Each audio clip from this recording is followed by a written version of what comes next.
অসমৰ প্ৰায় সংখ্যক লোকে কৃষিৰ ওপৰত নিৰ্ভৰ কৰে, কৃষিজীৱী। এই ক্ষেত্ৰত আপুনি আমাৰ কৃষক সমাজক কেনেধৰণে আপুনি আমাৰ লখিমপুৰ কৃষি বিজ্ঞান কেন্দ্ৰৰ পৰা কেনেদৰে এখেতসকলক অৱগত কৰিব, কেনেকুৱা ধৰণৰ পৰামৰ্শ আগবঢ়াব বিচাৰে কৃষিৰ ক্ষেত্ৰত, মানে বীজৰ জাত জনাৰ ক্ষেত্ৰত কেনেকুৱা বীজ ল'লে, কেনেকুৱা জাতৰ ধান ল'লে, কঠীয়া ল'লে কেনেধৰণে খেতিত আমি বেছিকৈ মানে উৎপাদন কৰিব পাৰিম? নিশ্চয়, সকলোকে নমস্কাৰ জনাইছোঁ। আগন্তুক আমাৰ শালি ধানৰ খেতিৰ সময় আহি আছে, চকু চাপি আহি আছে। এইখিনি সময়ত আমাৰ কৃষকসকলৰ মূল কাম হ'ব যে আমি কোনটো জাত আমি খেতি পথাৰত লগাওঁ, সেইটোৱে মূল কাম হ'ব। তেওঁলোকে ধানৰ যেতিয়া জাতবিলাক নিৰ্বাচন কৰে অকণমান সাৱধান হ'ব লাগিব, কাৰণ আমি সকলোৱে জানো যে ধান কৰা মাটিবিলাক আমাৰ বিভিন্ন প্ৰকাৰৰ আছে। কিছুমান আছে আমাৰ দ মাটি, কিছুমান বাম মাটি, আৰু কিছুমান আছে আমাৰ মধ্যমীয়া মাটি। গতিকে কৃষকসকলে যেতিয়া জাতবিলাক নিৰ্বাচন কৰে আপোনালোকে এটা বস্তুৱে চাব যে কোনটো জাত কেনেকুৱা ধৰণৰ মাটিত হয়, সেই বস্তুটো খুব গুৰুত্ব দিব। কাৰণ আমাৰ দেখা যায় যে বিভিন্ন ধৰণৰ উচ্চ উৎপাদনক্ষম জাত আছে, তথাপিও যদিও উচ্চ উৎপাদনক্ষম জাত এইবিলাক কিন্তু কৃষকৰ পথাৰত কেতিয়াবা উৎপাদন ভালদৰে দিয়া দেখা নাযায়। আৰু তাৰ মূল কাৰণটো হৈছে যে জাতটো যেনেকুৱা ধৰণৰ মাটিত লগাব লাগিছিল তেনেকুৱা ধৰণৰ মাটিত তেওঁলোকে হয়তো তেওঁলোকৰ জ্ঞানৰ অভাৱৰ কাৰণে হয়তো লগাব পৰা নাই, যাৰ বিনিময়ত তাৰ উৎপাদন যিমান পাব লাগিছিল নাপালে। গতিকে কৃষক বন্ধুসকলক আগন্তুক দিনত তেওঁলোকে যেতিয়া জাত নিৰ্বাচন কৰিব তেতিয়া কেইটামান সৰু সুৰা কথাত তেওঁলোকে গুৰুত্ব দিব লাগিব।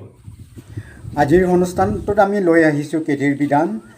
লখিমপুৰ কৃষি বিজ্ঞান কেন্দ্ৰৰ বিজ্ঞানী লক্ষীকান্ত নাথদেৱে আপোনালোকক খেতিৰ বিধান সম্পৰ্কে বিতংভাৱে আগবঢ়াইছে। পুনৰ আজিৰ সেই খেতিৰ বিধানটি। আমাৰ লখিমপুৰ জিলাখন বানাক্ৰান্ত এখন জিলা।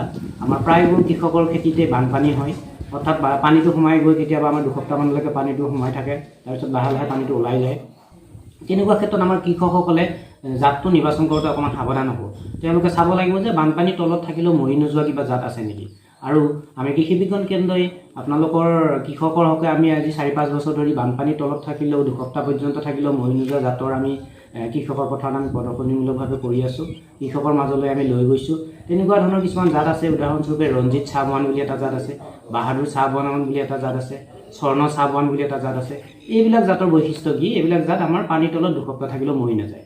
অৰ্থাৎ আমাৰ লখিমপুৰৰ নিচিনা জিলা এখনৰ কাৰণে যেতিয়া আমাৰ বানপানী সঘনাই আহিয়ে থাকে তেনে ক্ষেত্ৰত কি হয়, কৃষকে ধান ৰুই দিয়াৰ পিছতেই বানপানী তললৈ গুচি যোৱাটো প্ৰায় আমাৰ পৰিলক্ষিত হয়, প্ৰতি বছৰে আমি দেখা পাওঁ। তেনে ক্ষেত্ৰত আগৰ পুৰণাবিলাক যিবিলাক জাত আছিলে, ধৰক ৰঞ্জিত, বাহাদুৰ, মণিৰাম বা আইজোং, যিবিলাকক খেতি কৃষকসকলে কৰি আহিছিলে, সেইবোৰ ধানৰ যদি পথাৰত যদি দুসপ্তাহ পৰ্যন্ত পানী তলত গুচি যায় তেতিয়া সেই ধানবোৰ মৰি যোৱাৰ চান্স থাকে।